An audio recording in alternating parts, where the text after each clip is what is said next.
ಈ ಮುಳಬಾಗಿಲು ತಾಲೂಕು ಕಚೇರಿಯಲ್ಲಿ ಸುಮಾರು ವರ್ಷಗಳಿಂದ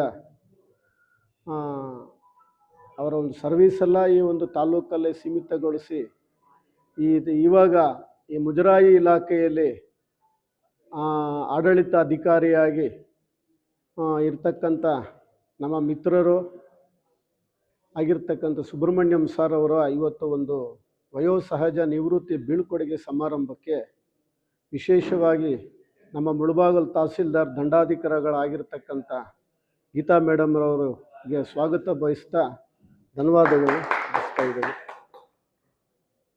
ಇವತ್ತು ಈ ಒಂದು ಮುಳಬಾಗಿಲು ಒಂದು ದೇವಾಲಯಗಳ ಶತಕವಾಟಪುರಿ ಅಂತೇಳಿ ಕರೆಯೋದ್ರಲ್ಲಿ ತಪ್ಪೇನಿಲ್ಲ. ನೂರಾರು ದೇವಾಲಯಗಳು ಸಂಸ್ಥೆಗಳಿರ್ತಕ್ಕಂಥ ಒಂದು ತಾಲೂಕು. ಯಾರೇ ಹೊಸಬರು ಒಂದು ಗ್ರಾಮ ಆಗಲಿ ಒಂದು ಪಟ್ಟಣಕ್ಕಾಗಲಿ ಬಂದ ತಕ್ಷಣ ನೋಡೋದೇ ದೇವಾಲಯನಂತ. ದೇವಾಲಯ ಅಭಿವೃದ್ಧಿ ಆದರೆ ಅಲ್ಲಿನ ಒಂದು ಗ್ರಾಮದ ಜನರಾಗಲಿ ಪಟ್ಟಣದ ಜನರಾಗಲಿ ಎಲ್ಲರೂ ಚೆನ್ನಾಗಿ ಅಭಿವೃದ್ಧಿ ಆಗಿರ್ತಾರೆ ಅಂತಕ್ಕಂಥ ಒಂದು ಪ್ರತೀತಿ. ಆ ಒಂದು ಮುಳಬಾಗಿಲಿನ ಸುಮಾರು ಮುಜರಾಯಿ ದೇವಾಲಯಗಳನ್ನೆಲ್ಲ ಕೂಡ ನಮ್ಮ ಸಾರ್ ಸುಬ್ರಹ್ಮಣ್ಯಂ ಸಾರ್ ಅವರು ಒಂದು ಜೀರ್ಣೋದ್ಧಾರ ಮಾಡಿ ಹೇಳಬೇಕು ಅಂತ ಹೇಳಿದ್ರೆ ಆ ಕೀರ್ತಿ, ಆ ಮುಳಬಾಗಿಲು ಅಭಿವೃದ್ಧಿ ಆಗಿರ್ತಕ್ಕಂಥ ಕೀರ್ತಿ ಏನಪ್ಪ ಅಂತ ಹೇಳಿದ್ರೆ ಮುಳಬಾಗಿಲು ಒಂದು ಆಂಜನೇಯ ಸ್ವಾಮಿ ದೇವಾಲಯ. ಇವು ಯಾವ ರೀತಿಯಲ್ಲಿ ಇದ್ದಿದ್ದ ದೇವಾಲಯನ ಅದಕ್ಕೆ ಒಳ್ಳೆ ಕಳೆ ತಂದು ಕೊಟ್ಟರು. ಅಲ್ಲಿ ಒಂದು ಗೋಶಾಲೆ ಆಗ್ಬೋದು, ಅನ್ನದಾನ ಛತ್ರ ಆಗಿರ್ಬೋದು, ಯಾತ್ರಿ ನಿವಾಸ ಆಗಿರ್ಬೋದು, ಇನ್ನು ಅನೇಕ ಧರ್ಮ ಕಾರ್ಯಗಳನ್ನು ಕಟ್ಟುನಿಟ್ಟಾಗಿ ಪಾಲನೆ ಮಾಡ್ತಾ ಅವರೊಂದು ಕೆಲಸ ಕಾರ್ಯಗಳಿಗೆ ನಮ್ಮ ಮೇಡಮ್ ಅವರು ಕೂಡ ಅಷ್ಟೇ ತುಂಬ ಸಹಕಾರ ಕೊಟ್ಟು ಒಳ್ಳೆಯ ಕಾರ್ಯಕ್ರಮಗಳು ಮಾಡಬೇಕು ಅಂತ ಹೇಳ್ಬಿಟ್ಟು ಅವ್ರಿಗೆ ಪ್ರೋತ್ಸಾಹ ಕೊಡ್ತಾ ಇದ್ರು. ಇವತ್ತು ಅವರ ಒಂದು ಕೊನೆ ವರ್ಕಿಂಗ್ ಡೇ ಆಗಿರೋದ್ರಿಂದ ನಮಗೊಂದು ರೀತಿಯಾಗಿ ಬೇಜಾರೆ. ಯಾವ ಅರ್ಚಕರು ಕೂಡ 2 ವರ್ಷದಿಂದ ನಾವು ಈ ತಾಲೂಕು ಆಫೀಸ್ ಮೆಟ್ಲು ಪದೇ ಪದೇ ನಾವು ಬರಲಿಲ್ಲ. ಎಷ್ಟೇ ಕೆಲಸ ಕಾರ್ಯಗಳಿದ್ರೂ ಕೂಡ ನಮ್ಮ ವೇತನ ಆಗ್ಬೋದು, ತಸ್ತೀಕ್ ಆಗ್ಬೋದು, ಏನೇ ಕೆಲಸ ಕಾರ್ಯಗಳಾಗಲಿ ನಮ್ಮ ಒಂದು ಸಮಯಕ್ಕೆ ಅವರು ಮಾಡಿಕೊಟ್ಟಿದ್ದಾರೆ. ಯಾವುದು ನಮ್ಗೆ ಅರ್ಚಕರಿಗೆ ಯಾವ ರೀತಿಯಲ್ಲೂ ಕೂಡ ನಮಗೆ ಬಾಧೆ ತೊಂದರೆ ಅನ್ನೋದು ನಮ್ಗೆ ಅನ್ನಿಸ್ಲಿಲ್ಲ. ಇವತ್ತಿನ ದಿನ ಒಂದು ಬೀಳ್ಕೊಡುಗೆ ಸಮಾರಂಭಕ್ಕೆ ನಾವೆಲ್ಲರೂ ಸೇರಿ ಈ ಸಮಾರಂಭವನ್ನು ಆಚರಣೆ ಮಾಡಬೇಕು ಅಂತ ಹೇಳ್ಬಿಟ್ಟು ಮೇಡಮ್ ಅವರಲ್ಲಿ ಮನವಿ ಮಾಡ್ತಾ ಇದ್ದೀವಿ. ನಮ್ಮ ಮುಳಬಾಗಿಲು ತಾಲೂಕು ದೇವಾಲಯಗಳ ಬೀಡು ಅಂದರೆ ತಪ್ಪಾಗ್ಲಾರ್ದು. ಯಾಕಂತಂದರೆ ನಮ್ಮಲ್ಲಿ ಸುಮಾರು 103 ದೇವಾಲಯಗಳು ಇದ್ದಾವೆ. ಸೊ ಎಲ್ಲ ದೇವಾಲಯಗಳಲ್ಲೂ ಕೂಡ ಅಚ್ಚುಕಟ್ಟಾಗಿ ಅರ್ಚಕರು ಬಹಳ ಸಾಂಪ್ರದಾಯಿಕವಾಗಿ, ಶ್ರದ್ಧಾಪೂರ್ವಕವಾಗಿ, ನಿಷ್ಠಾವಂತರಾಗಿ, ಪ್ರಾಮಾಣಿಕವಾಗಿ ಕೆಲಸವನ್ನು ಮಾಡ್ಕೊಂಡು ಹೋಗ್ತಾ ಇದ್ದಾರೆ. ಅದರಲ್ಲಿ 2 ಮಾತಿಲ್ಲ. ದೇವಾಲಯದ ಆವರಣಗಳನ್ನು ಕೂಡ ಸ್ವಚ್ಛವಾಗಿ ಇಟ್ಕೊಂಡಿದ್ದಾರೆ. ನಾನು ಹಲವಾರು ದೇವಾಲಯಗಳಿಗೆ ಭೇಟಿ ಕೊಟ್ಟಿದ್ದೀನಿ. ನಾನು ಎಲ್ಲೂ ಕೂಡ ಎಲ್ಲೂ ಯಾವ ದೇವಸ್ಥಾನಕ್ಕೂ ಹೋಗೋದಿಲ್ಲ. ಅಂದ್ಕೊಂಡಿದ್ದ ತಕ್ಷಣ ದೇವಾಲಯಗಳಿಗೆ ಹೋಗ್ಬಿಡ್ತೀವಿ. ಸೊ ಹೋದಾಗ ನಾವು ಗಮನಿಸ್ದಂಗೆ ಎಲ್ಲ ದೇವಾಲಯಗಳು ಕೂಡ ಬಹಳಷ್ಟು ಸ್ವಚ್ಛವಾಗಿ ಇಟ್ಕೊಂಡಿರೋದು ನಮ್ಮ ಗಮನಕ್ಕೆ ಬಂದಿದೆ. ಸೊ ಸ್ವಚ್ಛವಾಗಿ ಇಲ್ಲದೆ ಇರೋ ಕಡೆ ನಾವು ಕೂಡ ಡೈರೆಕ್ಷನ್ ಕೊಟ್ಟು ಅದನ್ನು ಗ್ರಾಮ ಸಹಾಯಕರ ಮುಖಾಂತರ ಈಗ ವಿರೂಪಾಕ್ಷಿ ದೇವಸ್ಥಾನವನ್ನು ಪೂರ್ತಿ ಕ್ಲೀನ್ ಮಾಡಿಸಿದ್ವಿ, ಗ್ರಾಮ ಸಹಾಯಕರನ್ನ ಹಿಡ್ಕೊಂಡು. ಸೊ ಇಲ್ಲಿ ಕೆಲಸ ಮಾಡಿದ ಮುಜರಾಯಿ ಸೆಕ್ಷನಲ್ಲಿ ಸುಬ್ರಹ್ಮಣ್ಯ ಅವರು ಕೆಲಸ ಮಾಡ್ತಾಯಿದ್ರು. ಬಹಳ ಅಚ್ಚುಕಟ್ಟಾಗಿ ಯಾವುದೇ ರೀತಿ ಕಂಪ್ಲೇಂಟ್ಸ್ ಇಲ್ದಂಗೆ ಚೆನ್ನಾಗಿ ಮಾಡ್ಕೊಂಡು ಹೋಗ್ತಾಯಿದ್ರು. ಯಾವ ಅರ್ಚಕರಿಗೂ ಕೂಡ ಯಾವುದೇ ಥರ ನಾವು ಕೆಲಸ ವಿಳಂಬ ಮಾಡಿರೋದಾಗಿರ್ಬಹುದು, ಅವರ ವೇತನ ಪಾವತಿ ಆಗಿರಬಹುದು, ಯಾವುದೇ ರೀತಿ ನಾವು ವಿಳಂಬವನ್ನು ಮಾಡಿಲ್ಲ. ಸೊ ದೇವಸ್ಥಾನಕ್ಕೆ ಸಂಬಂಧಪಟ್ಟಂತೆ ಎಲ್ಲ ಕೆಲಸಗಳನ್ನು ಅಚ್ಚುಕಟ್ಟಾಗಿ ನಿರ್ವಹಿಸ್ಕೊಂಡು ಹೋಗಿದ್ದಾರೆ. ನಿಜವಾಗ್ಲೂ ಆ ಕೀರ್ತಿ ಅವ್ರಿಗೆ ಸಲ್ಲಬೇಕು. ಇಲ್ಲಿ ಅವರ ಒಂದು ಕಾರ್ಯವೈಖರಿಯನ್ನು ನೋಡಿ ಕೆಲವೊಂದು ಅಪವಾದಗಳು ಕೂಡ ಬಂದಿತ್ತು, ಆರೋಪಗಳು ಕೂಡ ಸುಮ್ಮನೆ ಕೇಳಿ ಬಂದಿತ್ತು. ನಾವು ಅದನ್ನು ಪರಿಶೀಲನೆ ಮಾಡಿದಾಗ ಅದರಲ್ಲಿ ಉರುಳಿಲ್ಲ ಅನ್ನೋದು ನಮಗೆ ಗೊತ್ತಾಯಿತು. ಸೊ ಇಲ್ಲಿ ಉತ್ತಮವಾಗಿ ಕೆಲಸ ಮಾಡ್ತಕ್ಕಂಥ ಸಿಬ್ಬಂದಿಗಾಗಿರ್ಬೋದು, ಅಧಿಕಾರಿಗಳಿಗಾಗಿರ್ಬೋದು ಇಂಥ ಒಂದು ಅಪಮಾನಗಳು, ಆರೋಪಗಳು ತಪ್ಪಿದ್ದಲ್ಲ. ಆದರೂ ಕೂಡ ನಮ್ಮ ಕೆಲಸ ಏನಿದೆ, ನಮ್ಮ ಆತ್ಮಸಾಕ್ಷಿಗೆ ಒಪ್ಪೋ ರೀತಿಯಲ್ಲಿ ನಾವು ಕೆಲಸ ಮಾಡ್ಕೊಂಡು ಹೋಗ್ಬೇಕಾಗ್ತದೆ. ಸುಬ್ರಹ್ಮಣ್ಯ ಅವರು ಕೂಡ ಯಾವುದೇ ಒಂದು ಆರೋಪ ಬಂದರೂ ಕೂಡ ಅವರು ಕಿವಿಗೆ ಹಾಕ್ಕೊಳ್ತಾ ಇರಲಿಲ್ಲ. ಇರಲಿ ಬಿಡಿ ಮೇಡಮ್, ನಾವು ಒಳ್ಳೆ ಕೆಲಸ ಮಾಡ್ತಾ ಇದ್ದಾಗ 106 ಬರ್ತವೆ, ಅದು ಇರಲಿ ಅಂತ ಅದನ್ನು ಬದಿಗೊತ್ತಿ ಅವರು ಕಿವಿ ಮೇಲೇನೂ ಹಾಕ್ಕೊಳ್ತಾ ಇರಲಿಲ್ಲ. ಸೊ ಅಷ್ಟು ಫಾಸ್ಟಾಗಿ ಎಲ್ಲ ಫೈಲ್ಸ್ನ ಮೂವ್ ಮಾಡ್ತಾ ಇದ್ರು. ಅವ್ರು ತಂದಿರ್ತಕ್ಕಂಥ ಫೈಲ್ಸ್ನ ಬಹಳ ಅಚ್ಚುಕಟ್ಟಾಗಿ ನಿರ್ವಹಣೆ ಮಾಡಿದ್ದಾರೆ. ಸೊ ಅದನ್ನು ನಾವು ಪಾಸ್ ಮಾಡಿದ್ದೀವಿ, ಯಾವುದೇ ಥರ ಇದಿಲ್ದಂಗೆ ಭಾಳ ಚೆನ್ನಾಗಿ ಕರ್ತವ್ಯವನ್ನು ನಿರ್ವಹಿಸಿದ್ದಾರೆ ಅವರ ಅವಧಿಯಲ್ಲಿ. ಸೊ ನಮಗೂ ಕೂಡ ಅವರ ಒಂದು ನಿವೃತ್ತಿಯಿಂದ ಒಂದು ರೀತಿ ಬೇಸರ ಕೂಡ ಆಗ್ತಾ ಇದೆ. ಯಾಕಂತಂದರೆ ಒಬ್ಬ ಚೆನ್ನಾಗಿ ಕೇಸ್ ವರ್ಕರು ಯಾವುದೋ ಒಂದು ಸೆಕ್ಷನ್ ನಿಭಾಯಿಸ್ತಾ ಇದ್ದಾಗ ಇದ್ದಕ್ಕಿದ್ದಂಗೆ ಅವರು ಆ ಸ್ಥಳದಲ್ಲಿ ಇಲ್ಲ ಅಂದಾಗ ನಮಗೆ ಆಡಳಿತದ ಮೇಲೆ ಒಂದು ದೊಡ್ಡ ಹೊರೆನೇ ಬೀಳ್ತದೆ. ಯಾಕಂದರೆ ಆ ಜಾಗಕ್ಕೆ ನಾವು ಅಷ್ಟೇ ಸಾಮರ್ಥ್ಯ ಇರತಕ್ಕಂಥ ಒಬ್ಬ ವಿಷಯ ನಿರ್ವಾಹಕರನ್ನ ನೇಮಕ ಮಾಡಿ ನಾವು ಆ ಸೆಕ್ಷನ್ನ ನಿಭಾಯಿಸಬೇಕಾಗಿರುತ್ತೆ. ಸೊ ಹಾಗಾಗಿ ನನಗೆಲ್ಲೋ ಒಂದು ಕಡೆ ಸುಬ್ರಹ್ಮಣ್ಯ ಅವರು ರಿಟೈರ್ಡ್ ಆಗ್ತಾ ಇರೋದರಿಂದ ಬೇಜಾರಾಗ್ತಾ ಇದೆ.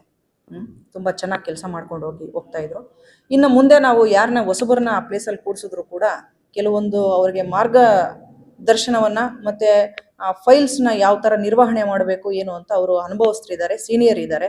ಸೊ ಆ ಒಂದು ಫೈಲ್ಸ್ನಲ್ಲಿ ಯಾವ ಥರ ಮಾಡಬೇಕು ಏನು ಅಂತಕ್ಕಂಥದ್ದನ್ನು ಕಾಲಕ್ಕೆ ಅವಶ್ಯಕತೆ ಇದ್ದಾಗ ಅವರು ಗೈಡ್ ಮಾಡ್ಬೋದಾಗಿರ್ತದೆ. ಅನ್ಅಫಿಷಿಯಲ್ ಆಗಿ ಅವರು ಯಾವುದೇ ಒಂದು ವಿಷಯದ ಬಗ್ಗೆ ಅವರು ವಿಷಯ ನಿರ್ವಾಹಕರು ಏನಾದರೂ ಕೇಳಿದಾಗ ಅವರು ಅದನ್ನು ಅನೌಪಚಾರಿಕವಾಗಿ ಅಂದರೆ ಆಫೀಸಲ್ಲಿ ಕುಳಿತು ಕೆಲಸ ನಿರ್ವಹಣೆ ಮಾಡೋದಕ್ಕೆ ಅವಕಾಶ ಇರೋದಿಲ್ಲ, ಆದರೆ ಮಾರ್ಗದರ್ಶನವನ್ನು ಕೊಡಬಹುದಾಗಿರ್ತದೆ. ಸೊ ಆ ಕೆಲಸವನ್ನು ಅವ್ರು ಮಾಡಬೇಕು.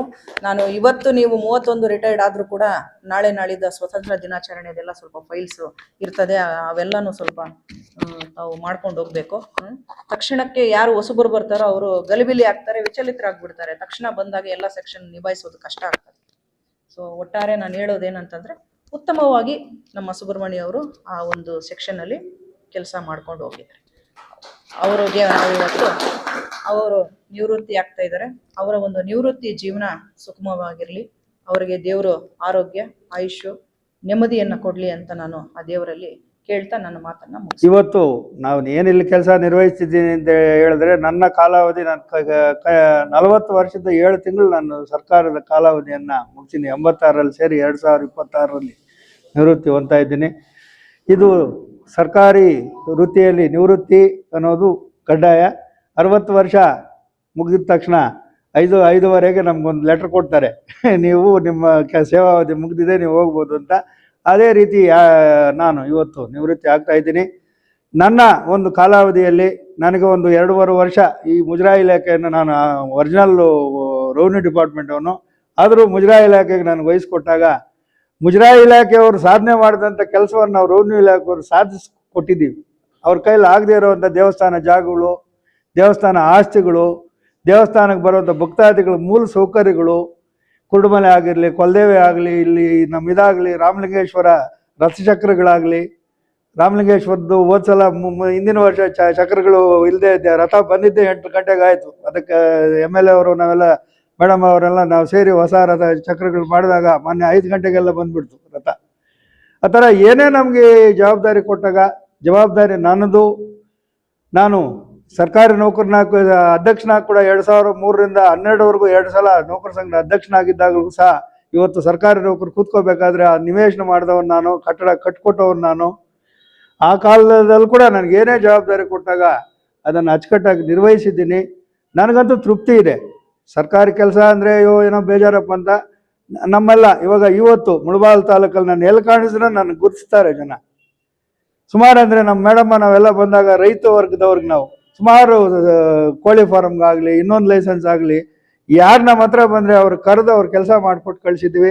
ಇವತ್ತು ರೈತ ವರ್ಗದವ್ರು ಕೂಡ ನಮ್ಮ ಮೇಲೆ ಒಳ್ಳೆ ಅಭಿಪ್ರಾಯ ಇಟ್ಕೊಂಡಿದ್ದಾರೆ. ನಾನು ಮೂಲತಃ ರೈತನೇ, ಯಾಕಂದರೆ ರೈತನಾಗಿರೋದ್ರಿಂದ ರೈತರ ಕಷ್ಟ ನನಗೂ ಗೊತ್ತು. ರೈತರಿಗೆ ಸ್ಪಂದಿಸಿ ನನ್ನ ಹತ್ರ ಬಂದವ್ರಿಗೆ ಏನೇ ಬಂದರೂ ಅವ್ರ ಕೆಲಸ ಮಾಡಿಕೊಟ್ಟಿದ್ದೀವಿ. ಜೊತೆಗೆ ನಿಮ್ಮ ವಿಷಯ ಬಂದಾಗ ನಮ್ಮ ಮೇಡಮ್ ಅವರು ಮುಜರಾಯಿ ಇಲಾಖೆದ ಅರ್ಚಕರಾದರೆ ತಗೋಬಪ್ಪ, ಸುಮಾರು ಅಂದರೆ ನಮ್ಮ ಮೇಡಮ್ಮ ಬಂದವಳು ಒಂದು 10-15 ಆರ್ಡರ್ಸ್ ಈ ನಡುವೆ ಅರ್ಚಕರಿಗೆ ನೇಮಕಾತಿಗಳು, ತಸ್ತಿಕ್ಕು ನಿಮ್ಗೆ ಹಣ ಬಂದಾಗ ಇಡೀ ರಾಜ್ಯದಲ್ಲಿ ಮೊದಲನೇ ಪೇಮೆಂಟ್ ಮಾಡೋದು ಮುಳಬಾಗಿಲು ತಾಲೂಕೆ. ರಾಜ್ಯದಲ್ಲೇ ಮೊದಲು ಪ್ರಥಮಗೆ ಯಾವುದೇ ಒಂದು ಫೈಲು ಮೇಡಮ್ ಅರ್ಚಕರದು ನಾನು ಕೊಡಪ್ಪ ಹಾಕ್ಕೊಡ್ತೀನಿ ಅಂತ ಅವರು ಸಹ ಇದೇ ತಾಲೂಕವರು, ಅವರು ಸಹ ನಿಮ್ಮ ಬಗ್ಗೆ ಒಳ್ಳೆ ಇದಿಟ್ಟು ಅರ್ಚಕ ಕೆಲಸ ಮಾಡಿಕೊಡಪ್ಪ ಅಂತ ನಮಗೆಲ್ಲ ಸಹಕಾರ ಕೊಟ್ಟಿದ್ದಾರೆ. ಯಾಕಂದರೆ ಅಧಿಕಾರಿ ನಮ್ಗೆ ಸಹಕಾರ ಇಲ್ದಿದ್ದ ನಾನು ಏನೋ ಮಾಡೋಕ್ಕಾಗಲ್ಲ. ಅವ್ರು ನಮ್ಗೆ ಸ್ಪಂದಿಸಿದ್ದೇನೆ ನಿಮ್ಮ ಕೆಲಸ ನಾನು ಮಾಡಿಕೊಡೋಕ್ಕಾಗೋದು. ಅದರಲ್ಲಿ ಒಳ್ಳೆಯ ಸ್ಪಂದನೆ ಸಿಕ್ಕಿದೆ. ಮೇಡಮ್ ಅವ್ರ ಕಾಲದಲ್ಲಿನೂ ಒಳ್ಳೆಯ ಅಭಿವೃದ್ಧಿ ಕೆಲಸಗಳಾಗಿದೆ, ದೇವಸ್ಥಾನಗಳ ಅಭಿವೃದ್ಧಿ ಆಗಿದೆ, ಅರ್ಚಕರ ನೇಮಕಾತಿಗಳಾಗಿದೆ, ಎಲ್ಲ ಒಳ್ಳೆಯ ಕೆಲಸಗಳು ನಮ್ಮ ತಾಲೂಕಲ್ಲಿ ಆಗಿದೆ. ಅವ್ರಿಗೂ ಆ ಕೀರ್ತಿ ಸಲ್ಲಬೇಕು. ನನಗೆ ಈ ಸಂದರ್ಭದಲ್ಲಿ ಅವಕಾಶ ಮಾಡಿಕೊಟ್ಟಂಥ ನಿಮ್ಮೆಲ್ಲರಿಗೂ ವಂದಿಸಿ ನನ್ನ 2 ಮಾತು ಮುಗಿಸ್ತಾ ಇದ್ದೀನಿ.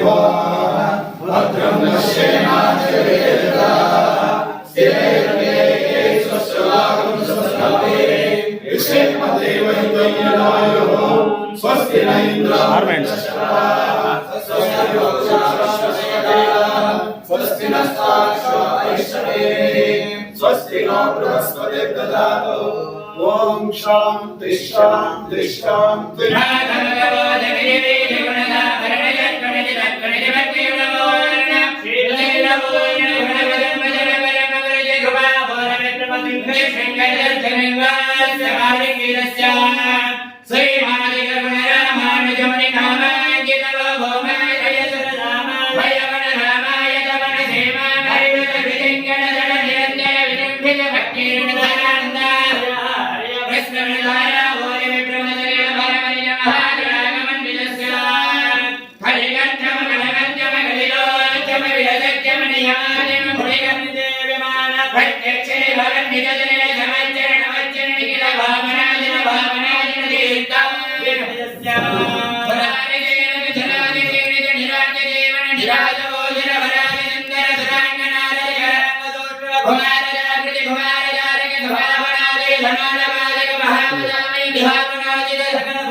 कुमार